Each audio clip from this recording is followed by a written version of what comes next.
بسم الله الرحمن الرحيم كلام wanaagsan maanta oo bisha tahay 4 bisha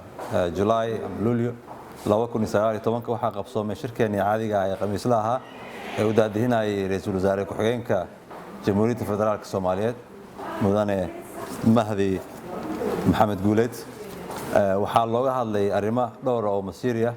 oo golaha la hor keenay ay ka mid ahaayeen in wasaaradda cadaaladda ay soo bandhigtay sharciye laakiin tan ugu horeysa waxay ahayd in hambalyo bogaadin iyo taageero iyo ducaba la isugu daro ra'iisul wasaaraha iyo wafdiga uu hogaaminayo oo maalmahan ku sugnaa dowlad goboleedka Galmudug ay shaqo dib u heshiisiina oo xoog leh oo ra'iisul wasaaraha ka wado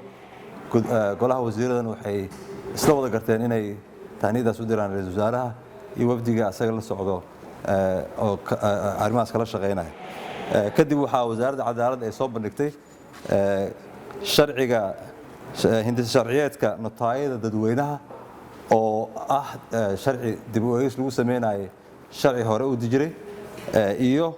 sharciga maxaa la ilaalinta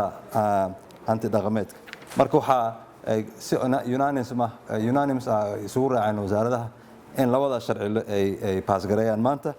waxay kaloo soo bandhigtay sharciga ururka qareennada Soomaaliyeed oo asaga ka kooban dhowr iyo 32 qodob ka kooban oo tifaftiraya waajibaadka laga sugayo qareennada Soomaaliyeed iyo sifaha ay qofku u qareen ku noqon karo iyadana